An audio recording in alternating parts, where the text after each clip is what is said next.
दोस्तों आज की इस वीडियो के अंदर हम आप सभी के साथ में अपनी क्लास 8 साइंस सब्जेक्ट के चैप्टर नंबर 2 को डिस्कस करने वाली हैं, जो कि है आपका micro organisms friend and Foy. कि भाई कुछ जो हमारे माइक्रो ऑर्गेनिजम्स होते हैं जिनको हम अपने माइक्रोस्कोप की हेल्प से देख सकते हैं, उनमें से कुछ तो हमारे फ्रेंड होते हैं और कुछ हमारे दुश्मन होते हैं। तो वो कैसे होते हैं चलो आपको बताते हैं इस बारे में। उस चैप्टर को हम फटाफट से यहाँ पे स्टार्ट कर लेते हैं, ठीक है। तो यहाँ पे सबसे पहली सब हेडिंग ही आपकी ये आती है, micro organism friend and Foy, ठीक है। तो यहाँ पे आपको ओवरव्यू देते हुए कहता है, you have seen several kind of plants and animals. कि भाई आपने यहाँ पे अलग अलग टाइप के आपके पेड़ पौधे और जानवर देखे होंगे। However, there are other living organisms around us which were normally cannot see। और दोस्तों यहाँ पे कहते हैं कि उसके साथ में ऐसे हमारे आसपास में जीव जंतु भी रहते हैं जिनको हम अपनी आंखों से ऐसे खुले नहीं देख सकते। They are called the micro organisms. और उनको हम क्या कहते हैं, माइक्रो ऑर्गेनिजम्स बोलते हैं या फिर हम उनको कहते हैं माइक्रोब्स, ठीक है।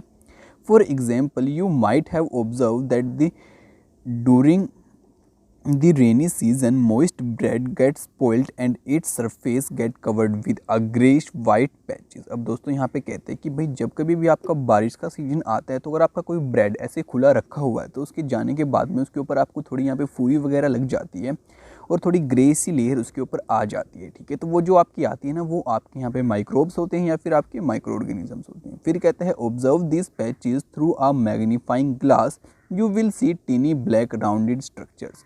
कि भाई अगर आप एक मैग्नीफाइंग ग्लास की हेल्प से उनको देखने की कोशिश करोगे तो आपको यार दिखाई देगा वहाँ पे कि भाई यहाँ पे जो है ना आपके ब्लैक ब्लैक कलर के छोटे छोटे यहाँ पे आपके मतलब कि कोई माइक्रो ऑर्गेनिजम्स आपके यहाँ पे हैं। फिर कहते हैं you do you know what these structures are and where do these come from. तो अब आप क्या सोचेंगे इस बारे में कि भाई ये जो है आपके कहाँ से आए, इनका कैसा स्ट्रक्चर आपका है और ये कहाँ से आए और कैसे ये आपके दिखाई यहाँ पे देते हैं, ठीक है।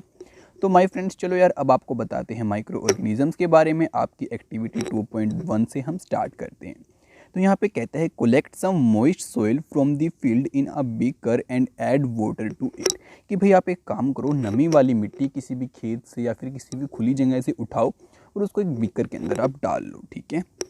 फिर कहते हैं after the soil particles have settled down observe a drop of water from the beaker under a microscope what do you see. अब दोस्तों यहाँ पे आपको कहते हैं कि भाई आपने उसको बीकर में लेने के बाद उसके अंदर पानी डाल देना है। जब क्या हो जाए आपकी जो मिट्टी के पार्टिकल्स हैं वो नीचे बैठ जाएं आपके पानी में, तो जो आपका ऊपर वाला पानी है आप उसको अपने माइक्रोस्कोप की हेल्प से देखने की कोशिश करो तो आपको वहाँ पे क्या दिखाई देता है, ठीक है। उसके बाद चलो माय फ्रेंड्स अब बारी आती है हमारी एक्टिविटी 2.2 को डिस्कस करने की। तो यहाँ पे कहते हैं take a few drops of water from a pond spread on a glass slide and observe through a microscope. अब कहते हैं कि भाई आप किसी तालाब से पानी लो और उसको आपकी जो ग्लास स्लाइड होती है ना उसके ऊपर डालो और फिर आप देखो कि भाई आपको क्या दिखाई देता है आपके माइक्रोस्कोप के अंदर उस ग्लास के ऊपर, ठीक है।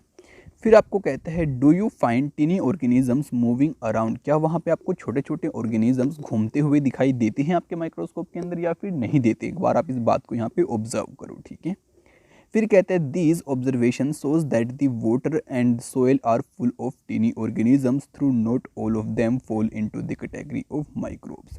अब दोस्तों यहाँ पे आप सभी को कहते हैं कि भाई इन सभी एक्टिविटीज़ के बाद में हमने इस बात को जाना कि भाई जो हमारी मिट्टी है, पानी है, वहाँ पे बहुत सारे छोटे छोटे आपके जीव जंतु होते हैं, ठीक है, जिनको हम अपनी खुली आंखों से यहाँ पे नहीं देख सकते। लेकिन यार हम इन सभी के सभी को आपके माइक्रोब्स की कैटेगरी के अंदर नहीं डाल सकते। दीज माइक्रो ऑर्गेनिजम्स और microbes are so small in size that they can not be seen with the unaided eye. अब दोस्तों यहाँ पे आप सभी को कहते हैं कि भाई ये इतने छोटे होते हैं ना आपके कि इनको हम अपनी ऐसे खुली आंखों से या फिर नॉर्मल जो हम देखते हैं उससे हम नहीं देख सकते, ठीक है। फिर कहते हैं some of these such as the fungus that grows on bread can be seen with a magnifying glass, other can not be seen with the help of microscope, that is why these are called the microorganisms and the microbes। अब दोस्तों यहाँ पे आप सभी को कहते हैं इनमें से कुछ तो आपके इतने बड़े रहते हैं, जैसे कि आपकी ब्रेड के ऊपर फंगस लग जाती है तो हम उसको आपके मैग्नीफाइंग ग्लास की हेल्प से देख सकते हैं। लेकिन यार अगर हम आपकी बात करें यहाँ पे और छोटे छोटे ऑर्गेनिजम्स की जिनको सिर्फ हम आपके माइक्रोस्कोप की हेल्प से ही देख सकते हैं, तो वो आपके होते हैं माइक्रो ऑर्गेनिजम्स और आपके माइक्रोब्स, ठीक है। फिर कहते हैं micro organisms are classify into 4 major groups. कि भाई जो आपके माइक्रो ऑर्गेनिजम्स होते हैं हम उनको 4 ग्रुप के अंदर यहाँ पे डिवाइड कर देते हैं। ठीक है। These groups are the bacteria, fungi, protozoa and some algae. उनको हम किस किस ग्रुप के अंदर बांटते हैं यहाँ पे? सबसे पहले हम बांटते हैं बैक्टीरिया के अंदर, फिर हम बांटते हैं फंगी के अंदर, फिर हम बांटते हैं प्रोटोजोआ के अंदर, और कुछ को हम यहाँ पे एल्गी के अंदर भी आपके बांट देते हैं, ठीक है। फिर कहते हैं some of these common micro organisms are shown in figure 2.1 to 2.4। अब आपको आगे चल के मैं कुछ फिगर्स दिखाने वाला हूँ, तो उनके अंदर कुछ बैक्टीरियाज की इमेज आपको यहाँ पे शो कर रखी है, ठीक है। फिर माय फ्रेंड्स आपको बताता है वायरस के बारे में, और बताता है viruses are also microscopic but are different from other microorganisms. कि भाई जो आपके वायरस होते हैं वो भी आपके माइक्रोस्कोपिक लेवल पे होते हैं, लेकिन वो आपके जो माइक्रो ऑर्गेनिजम्स होते हैं उनसे काफ़ी अलग होते हैं। They however reproduce only inside the cell of the host organisms which may be a bacteria, bacterium, plant और एनिमल। और यहाँ पे बताते हैं कि ये सिर्फ वहीं पे ज़िंदा रह पाते हैं। कहाँ पे ज़िंदा रह पाते हैं? यानी किसी दूसरे सेल के ऊपर, जैसे कि भाई इंसानों के अंदर ज़िंदा रह पाते हैं, या फिर किसी जानवर के अंदर, किसी पेड़ पौधे के ऊपर, या फिर किसी बैक्टीरियम के ऊपर। यानी कि ऐसे ये ओपन में ज़िंदा नहीं रह पाते। फिर बताते हैं some of the viruses are shown in figure 2.5 common element like the cold, influenza and most coughs are caused by the viruses। अब दोस्तों यहाँ पे आप सभी को कहते हैं कि हमें कुछ इन्फ्लू वगैरह हो जाता है, हमें कोई ठंड लग जाती है, यानी कि आपको पता है हमको जब सर्दी हो जाती है, जुकाम हो जाता है, तो ये जो सारी चीज़ें होती हैं ये हमें सिर्फ वायरस की वजह से होती हैं। फिर बताते हैं serious disease like the polio and chicken pox are also caused by the virus. और कुछ आपके जो खतरनाक डिसीज़ होते हैं, जैसे कि आपका पोलियो हो गया और आपका चिकन पॉक्स हो गया, ये भी आपके वायरस की वजह से गाइस यहाँ पे होते हैं। फिर बताते हैं disease like dysentery and malaria are caused by the protozoa. और कुछ बीमारी आपकी जो होती हैं, जैसे कि आपका मलेरिया हो गया, डिसेंट्री हो गया, ये होती हैं आपकी प्रोटोजोआ की वजह से, ठीक है। फिर कहते हैं where typhoid and the tuberculosis are bacterial disease. जबकि जो आपका यहाँ पे टाइफाइड का जो बुखार होता है और जो आपका ट्यूबरक्लोसिस होता है, ये होता है आपका बैक्टीरिया की वजह से, ठीक है। फिर कहते हैं you have learned about some of these micro organisms in class 6 and the 7th। कहते हैं कि इनमें से कुछ माइक्रो ऑर्गेनिजम्स के बारे में आप अपनी क्लास 6 और 7th में भी जान चुके हो, लेकिन इस चैप्टर के अंदर हम इस बारे में डिटेल में स्टडी करने वाले हैं, ठीक है। तो अब माय फ्रेंड्स मैं काम करता हूँ, इस फिगर को जूम करता हूँ, आपको अलग अलग चीज़ें यहाँ पे शो करता हूँ, उसके साथ यार हम आगे बढ़ेंगे, ठीक है भाई फ्रेंड्स। तो एक बार जूम कर, अब ये देखो माय फ्रेंड्स, जितने भी आपके ये माइक्रो ऑर्गेनिजम्स हमने बताए थे ना कि हम 4 टाइप के अंदर इनको डिवाइड करते, तो चारों के चारों टाइप आपको यहाँ पे शो कर रखी हैं। सबसे ऊपर वाली जो टाइप आपको शो कर रखी है वो दिखाती है आपको बैक्टीरिया। देखो यहाँ पे हैं आपके स्पाइरल बैक्टीरिया और ये हैं गाइज आपके रोड शेप बैक्टीरिया। आप इन दोनों को यहाँ पे ऑब्जर्व कर सकते हो, ठीक है। उसी के साथ में माय फ्रेंड्स अगर हम थोड़ा नीचे जाएंगे तो यहाँ पे आपको शो कर रखे हैं आपके माइक्रो ऑर्गेनिजम्स की जो एल्गी टाइप रहती है वो चीज़ें, ठीक है। तो आपकी एल्गी यहाँ पे शो कर रखी है, उनका नाम यहाँ पे आपको गिवन है, ठीक है। उसके बाद माय फ्रेंड्स जो आपकी फिगर है 2.3 यहाँ पे शो कर रखे हैं आपको प्रोटोजोआ के इमेजेस, ठीक है। प्रोटोजोआ के अंदर आपका यहाँ पे अमीबा भी आता है, साथ में दोस्तों आपका ये भी आता है, आप इन सभी पिक्चर्स भी देख सकते हो और नेम्स को भी यहाँ पे याद रख सकते हो। उसके बाद जो आपकी 4th टाइप आती है वो आती है गाइज आपकी फंगी, जो कि कुछ आपकी इस टाइप की यहाँ पे रहती है, ठीक है। तो उसकी पिक्चर्स भी आप यहाँ पे ऑब्जर्व कर सकते हो, साथ में आपको नेम भी उनके यहाँ पे गिवन है जिसकी पिक्चर आपको यहाँ पे शो कर रखी है, ठीक है। तो इसी के साथ चलो माय फ्रेंड्स यार अब आपको आगे बताते हैं और हम कंटिन्यू करते हैं अपने चैप्टर की रीडिंग को, ठीक है। माय फ्रेंड्स अब हमारा नेक्स्ट टॉपिक आता है जो हमें बताता है where do microorganisms live. कि भाई जो आपके माइक्रो ऑर्गेनिजम्स होते हैं वो कहाँ पे रहते हैं। Micro organisms may be single celled like the bacteria, some algae and protozoa are multicellular such as many algae and fungi. अब दोस्तों यहाँ पे आप सभी को बताते हैं कि भाई जो आपके माइक्रो ऑर्गेनिजम्स होते हैं ये आपके सिंगल सेल भी हो सकते हैं, ठीक है। जैसे कि आपका बैक्टीरिया हो गया, कुछ आपकी एल्गी की टाइप हो गई और कुछ आपका प्रोटोजोआ हो गया, या फिर आपके मल्टी सेलुलर भी गाइस ये आपकी हो सकती हैं, ठीक है। मल्टी सेलुलर के अंदर यानी कि भाई एक से ज़्यादा सेल से मिलकर आपकी जो बनी होती है, ठीक है। अब यहाँ पे बताता है उसके अंदर आपकी इंक्लूड रहती है एल्गी और गाइस आपकी फंगी, ठीक है। फिर कहते हैं they live in all type of environment. कि भाई ये आपके सभी टाइप के इन्वायरमेंट के अंदर हमें देखने को मिल जाती हैं। ranging from the ice cold climate to the hot spring and desert to the marshy lands, they are also found inside the body of animals including humans. Some microorganisms grow on the organisms while other exist freely। अब दोस्तों यहाँ पे आप सभी को बताते हैं कि भाई ये बिल्कुल ठंडे से ठंडे इलाके से लेके आपके गर्म से गर्म इलाके तक भी हमें देखने को मिलते हैं। और साथ में एक बात आपको और बताता है कि भाई ये हमें बॉडीज़ के अंदर भी देखने को मिलते हैं। इनमें से कुछ बैक्टीरिया किसी इंसान की बॉडी के अंदर होती हैं, कुछ बैक्टीरिया किसी जानवर की बॉडी के अंदर भी होते हैं, कुछ आपके से फ्रीली लाइक करते हैं, ठीक है माय फ्रेंड्स। तो चलो अब आगे बढ़ते हैं। आगे गाइज आपको ये पिक्चर शो कर रखी है आपके वायरस की। देखो यार गाइज, जो आपके वायरस होते हैं वो कुछ यार इस टाइप के दिखाई देते हैं हमें माइक्रोस्कोप के अंदर, और ये भी गाइज आपका एक वायरस है, तो आप इसकी पिक्चर भी यहाँ पे देख सकते हो, ठीक है।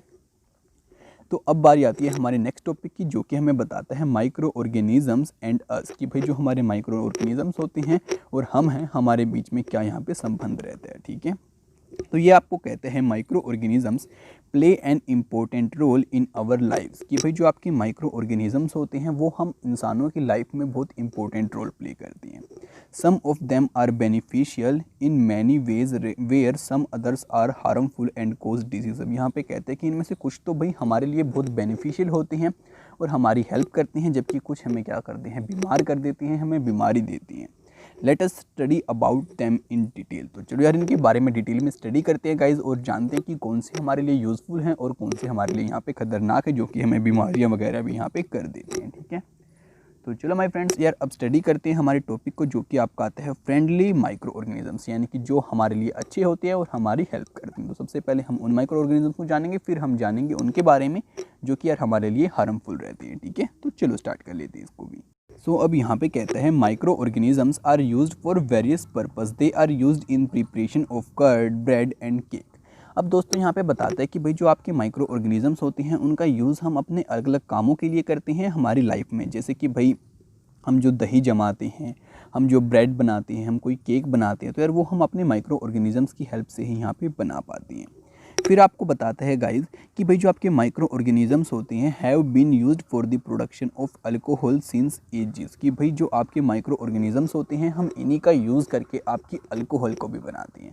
अल्कोहल मतलब गाइज आपकी जो शराब होती है वो भी हम किसकी हेल्प से बना पाते हैं, आपकी माइक्रो ऑर्गेनिजम्स की हेल्प से, ठीक है। और ये चीज़ हम बहुत पुराने टाइम से यहाँ पे करते चले आ रहे हैं। फिर बताते हैं they are also used in cleaning up of the environment, और ये हमारे जो आसपास का इन्वायरमेंट अगर गंदा हो जाता है तो उसकी साफ़ सफाई में भी हमारी हेल्प करती हैं। फिर आपको बताता है for example the organic waste, vegetable peels, remain of animals, faeces etcetera are broken down into harmless and usable substance by the bacteria. अब दोस्तों यहाँ पे आप सभी को बताते हैं कि भाई आपकी जो सब्जी के छिलके बच जाते हैं, या फिर आपका जो बचा खुचा खाना बच जाता है, या फिर जो आपके जानवर मर जाते हैं उनका जो मरने के बाद जो बॉडी होती है, इन सभी चीज़ों को जो क्लीन करते हैं ना, ये क्लीन करने का काम भी गाइस कौन करते हैं, आपके बैक्टीरिया करते हैं, ठीक है, यानी कि आपके माइक्रो ऑर्गेनिजम्स करते हैं। फिर बताते हैं recall the bacteria are also used in the preparation of medicine. अब आप उस बात को भी याद करो कि भाई जो आपके बैक्टीरिया है उसका यूज़ हम आपकी दवाइयाँ बनाने के लिए भी करते हैं, जो कि आपकी कुछ बीमारियों को ठीक करने में आपकी हेल्प करती है, ठीक है। फिर बताते हैं in agriculture they are use to increase soil fertility by fixing nitrogen. अब दोस्तों यहाँ पे बताते हैं कि जो आपकी खेती होती है उसमें भी हम इनका यूज़ करते हैं, और ये क्या करता है, आपकी मिट्टी को बहुत उपजाऊ बना देता है। कैसे उपजाऊ बनाता है, आपकी नाइट्रोजन फिक्सेशन प्रोसेस को करके, ठीक है। तो यार इस प्रोसेस के बारे में हम आगे चल के डिस्कस करेंगे, अभी के लिए सिर्फ आप इसका नाम याद रखिए, ठीक है। उसके बाद माय फ्रेंड्स बारी आती है हमारे नेक्स्ट टॉपिक की, जो कि आपको कहते हैं making of curd and bread, कि भाई जो आपकी दही होती है और आपका ब्रेड होता है वो हम कैसे बनाते हैं आपके बैक्टीरिया की हेल्प से, ठीक है। तो यहाँ पे कहते हैं you have learned in class 7th that milk is turned into curd by bacteria, कि भाई आपकी जो क्लास 7 थी वहाँ पे आपने इस बात को सीखा कि भाई जो आपका दूध होता है उसको हम दही में कैसे कन्वर्ट करते हैं आपके बैक्टीरिया की हेल्प से, ठीक है। फिर आपको बताता है curd contain several micro organisms of this the bacterium lactobacillus promotes the formation of curd. अब दोस्तों यहाँ पे बताते हैं कि भाई जो आपकी दही होती है उसके अंदर वैसे तो बहुत सारे बैक्टीरियम होते हैं, लेकिन उसके अंदर जो आपका लैक्टोबैसिलस होता है वो क्या करता है, आपकी दही को बनने में हेल्प करता है। It multiplies in milk and convert it into curd, वो क्या करता है कि आपके दूध के अंदर मल्टीप्लाई होता चला जाता है और बाद में सारे दूध की आपकी क्या बना देता है गाइस, दही बना देता है, ठीक है। फिर कहता है bacteria are also involve in making of cheese, pickles and many other food items. अब यहाँ पे बताते हैं कि भाई बैक्टीरिया का यूज़ करके ही हम और भी बहुत सारी चीज़ें बनाते हैं, जैसे कि आपका घी हो गया, पिकल्स हो गया, और भी जो बहुत सारी हमारी खाने की चीज़ें होती हैं वो भी, ठीक है। फिर कहता है an important ingredients of rava, suji, idlis and the bhaturas is curd. Can you guess why bacteria and yeast are also helpful for fermentation of rice, idli and the dosa batter. अब दोस्तों यहाँ पे आप सभी को कहते हैं कि भाई जो आपका डोसा बनता है, भटूरे बनते हैं, इन सभी में भी गाइस यार इनका यूज़ किया जाता है आपके बैक्टीरिया का, और यही हेल्प करते हैं हमारी इन टाइप की जो फूड होते हैं उनको बनाने में, ठीक है। तो उसके बाद आपको कहते हैं I saw that my mother added a little curd to a warm milk to set curd for the next day, I wonder why. अब यहाँ पे कहते हैं कि मैंने मेरी मम्मी को देखा, उसने क्या किया कि भाई जो आपका गर्म दूध था ना उसके अंदर थोड़ी सी उसने दही डाल दी, और फिर क्या हुआ नेक्स्ट डे जब मैंने उसको देखा तो उसकी सारे की दही बन चुकी थी। तो वो कैसे बनी, ठीक है। तो बाकी माय फ्रेंड्स अब बारी आती है हमारी एक्टिविटी 2.3 को डिस्कस करने की, और फिर उसी के साथ हम यहाँ पे आगे बढ़ते हैं, ठीक है। फिर कहता है यहाँ पे आपको टेक 1/2 kg फ्लोर, आटा और maida, add some sugar and mix with warm water. यहाँ पे कहते हैं कि भाई आप एक काम करो, आधा किलो आप एक काम करो, आटा लो या फिर मैदा ले लो, और फिर क्या करो उसके अंदर कुछ चीनी डालो और उसको फिर गर्म पानी में मिला दो उसके अंदर। फिर कहते हैं add a small amount of yeast powder and knead to make a soft dough. और यहाँ पे कहते हैं उसके अंदर फिर थोड़ा सा यस्ट पाउडर भी डाल दो, जिससे कि जो आपका वो आटा गूंदने के बाद बने वो थोड़ा सॉफ्ट बन जाए, ठीक है। फिर कहते हैं what do you observe after 2 hours did you find the dough rising. अब दोस्तों यहाँ पे आप सभी को बताते हैं कि फिर आप 2 घंटे तक उसको ऐसे ही रख दो, और फिर आप देखो कि आपको क्या जो आपने आटा गूंथा था आपका जो थोड़ा सा यहाँ पे फूल चुका है या फिर नहीं फूला है, ठीक है। तो गाइज़ ये कुछ आपका सीन था, आप उसको देख सकते हैं कि जो आपका मैदा था उसके साथ में हमने यस्ट पाउडर मिलाया, और फिर यस्ट पाउडर मिलाने के बाद हमने उसको गर्म पानी में मिला दिया, और फिर बाद में आपका मैदा कुछ इस टाइप का यहाँ पे फूला हुआ बन चुका है, ठीक है। तो फिर आपको यहाँ पे आगे कहते हैं इसके बाद में yeast reproduce rapidly and produce carbon dioxide during the respiration. अब यहाँ पे कहते हैं कि भाई जो आपका यस्ट होता है जो हमने इसके अंदर मिलाया था वो बहुत जल्दी आपका रिप्रोड्यूस करता है, और साथ में कार्बन डाइऑक्साइड बनाता है अपनी रेस्पिरेशन प्रोसेस के जरिए। फिर बताता है bubbles of the gas fill the dough and increase its volume. फिर जो आपके बबल्स बनते हैं ना गैस के, वो आपकी इसकी वॉल्यूम को बढ़ा देती हैं। This is the basic of the use of यस्ट in the baking industry for the making bread, pastry and cakes. और इसीलिए गाइज हम यस्ट का यहाँ पे यूज़ करते हैं आपके ब्रेड हो गया, पेस्ट्री हो गई और केक वगैरह को बनाने में, जिससे कि वो फूल जाए और आपका थोड़ा यहाँ पे अच्छा लगे देखने में, और अच्छा टेस्ट भी आए और अच्छा बनता है, ठीक है। उसके बाद चलो माय फ्रेंड्स यार आपको बताते हैं commercial use of micro organisms के बारे में, यानी कि जो आपके बिजनेस की बड़ी बड़ी फैक्ट्रियाँ होती हैं उनके अंदर जो आपकी माइक्रो ऑर्गेनिजम्स होती हैं उनका यूज़ यहाँ पे कैसे किया जाता है, ठीक है। उसके बाद हम आगे कंटिन्यू करेंगे। अब आपको आगे कहते हैं micro organisms are used for the large scale production of alcohol, कि भाई जो आपके माइक्रो ऑर्गेनिजम्स होते हैं उनका हम यूज़ करते हैं बहुत बड़े अमाउंट में आपकी शराब को बनाने के लिए, एसिटिक एसिड को बनाने के लिए, जिसको हम आपका विनेगर भी बोलते हैं, ठीक है। फिर कहते हैं yeast is used for commercial production of alcohol and wine. और जो आपका यस्ट होता है इसका यूज़ हम जो आपका यस्ट होता है इसका यूज़ करते हैं हम आपकी अल्कोहल और आपकी वाइन को बनाने के लिए, ठीक है। For this purpose यस्ट is grown on natural sugar present in grains like the barley, wheat, rice and the crossed fruits, juices etcetera. अब दोस्तों यहाँ पे आप सभी को बताते हैं कि भाई इस पर्पज़ के लिए जो आपका यस्ट होता है हम उसकी ग्रोथ कराते हैं, आपकी नेचुरल शुगर्स भी वहाँ पे होती हैं, जैसे कि आपकी बार्ली हो गया, वीट हो गया, राइस हो गया, उन सभी को हम क्रश करके आपके यहाँ पे बनाई जाती है वो सारी चीज़ें, ठीक है।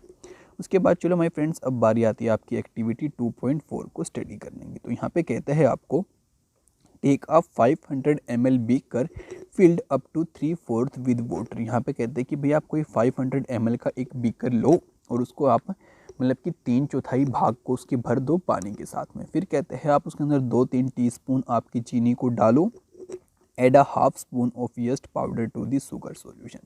फिर आप क्या करो कि भाई 2-3 चम्मच उसके अंदर चीनी डालने के बाद में उसके अंदर आप आधा चम्मच यहाँ पे यस्ट पाउडर का डाल दो। फिर कहते हैं keep it cover in a warm place for 4-5 hours. उसके बाद आप उसको बहुत मतलब कि गर्म जगह पे रख दो 4-5 घंटे के लिए। फिर कहते हैं now smell the solutions, can you get a smell. अब दोस्तों यहाँ पे कहते हैं कि उसके बाद फिर आप उसको सूंघ के देखो आपको कैसी स्मेल मिलती है। फिर कहते हैं this is the smell of alcohol as sugar has been converted into alcohol by yeast. अब दोस्तों यहाँ पे आप सभी को कहते हैं कि भाई ये जो स्मेल है ये है आपकी अल्कोहल की, यानी कि आपकी शराब की, और यहाँ पे आपकी शराब बन चुकी है। कैसे बनी है, वो आपके यस्ट से बनी है, ठीक है।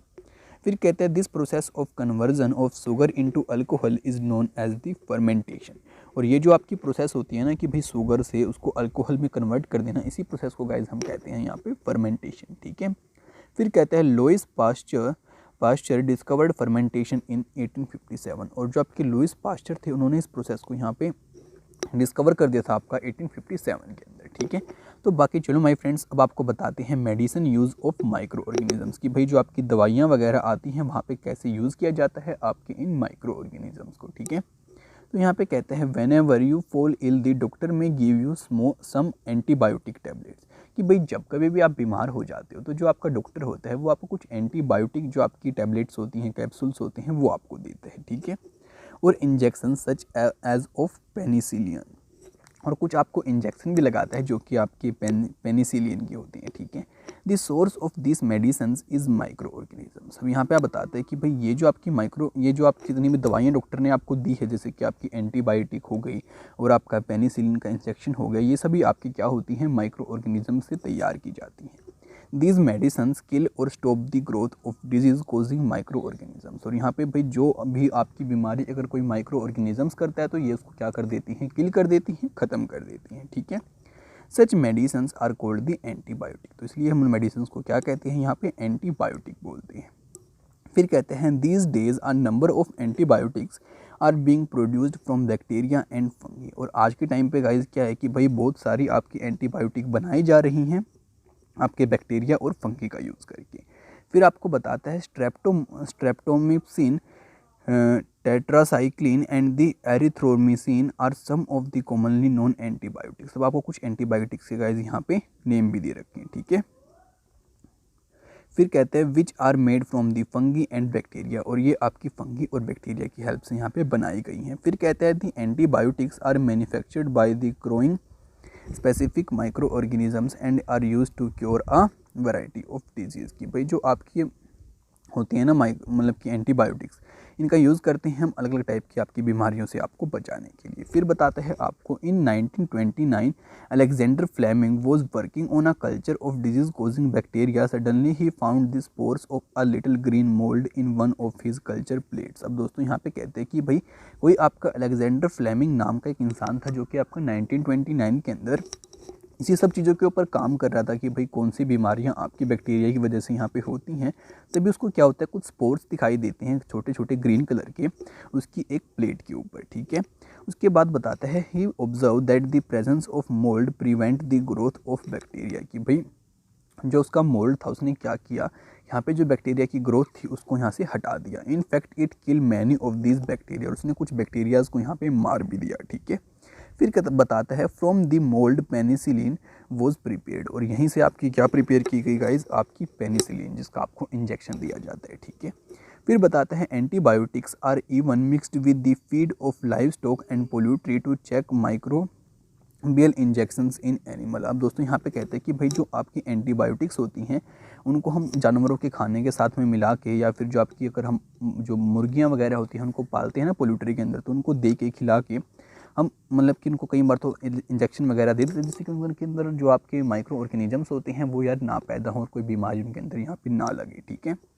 They are also use to control many plant disease, यार इनका यूज़ करते हैं हम बहुत सारे जो प्लांट्स के अंदर बीमारियां लग जाती हैं तो यार उनको भी। माय फ्रेंड्स आपको आगे समझाता है it is important to remember that antibiotic should be take only on the advice of a qualified doctor, कि भाई अगर आप कभी भी एंटीबायोटिक ले रहे हैं तो आप एक बात का ध्यान जरूर रखें कि आप एक क्वालिफाइड डॉक्टर से पहले बात करें, उसके बाद ही लिया, ऐसे नहीं कि भी आपने खुद से जाके ले लिया। ठीक है, फिर आपको आगे कहता है also you must complete with the course prescribed by the doctors. If you take antibiotics when not needed or in worse dose, it may make the drug less effective when you might need it in the future.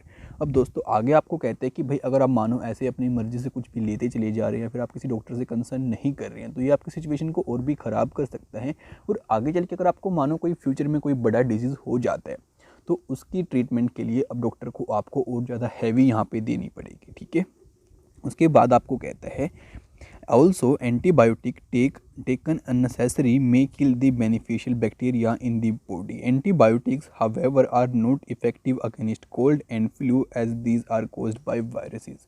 अब दोस्तों यहाँ पे कहते हैं कि भाई जो आपकी एंटीबायोटिक रहती हैं गाइज वहाँ पे काम नहीं करती जो कि बीमारियाँ आपकी वायरस की वजह से होती हैं, जैसे कि आपका कोल्ड हो गया और आपका फ्लू हो गया। ठीक है, फिर आपको आगे समझाता है it is important to remember that antibiotics should be taken only on the advice of a qualified doctor की भाई आपको ये बात अगेन से यहाँ पे याद दिला रहा है और बता रहा है कि भाई आपको एंटीबायोटिक तभी लेनी है जब कोई क्वालिफाइड डॉक्टर आपको ये लेने को बोले, ठीक है। फिर बताता है also you must complete the course prescribed by the doctor if take antibiotics when not needed or wrong dose it may cause the drug less effective when you might take in the future. Also, antibiotic taken unnecessary may kill the bacteria in the body. Antibiotics however not effective against the cold and flu. These are caused by the viruses. तो guys पता नहीं क्यों यार, लेकिन इन्होंने पीछे वाली line को यहाँ पे अगेन से रिपीट कर दिया और सेम लाइन को ये अगेन से यहाँ पे कहना चाहते हैं, ठीक है। तो आपको मैंने वो लाइन पीछे यहाँ पे बता ही दिया। बाकी माय फ्रेंड्स इसी के साथ हम अपने इस पार्ट को यहाँ पे एंड करते हैं और इस चैप्टर के नेक्स्ट पार्ट की वीडियो आप सभी को बहुत जल्दी देखने को मिल जाएगी। तो उसको सबसे पहले देखने के लिए चैनल को सब्सक्राइब करना बिल्कुल भी मत भूलना और इस वीडियो को याद से अपने सभी दोस्तों के साथ में फैला देना, जिससे कि यार वो भी घर बैठे बैठे स्टडी कर पाएँ, ठीक है। तो आपसे मिलते हैं अगली वीडियो में बहुत जल्दी, तब तक के लिए दोस्तों।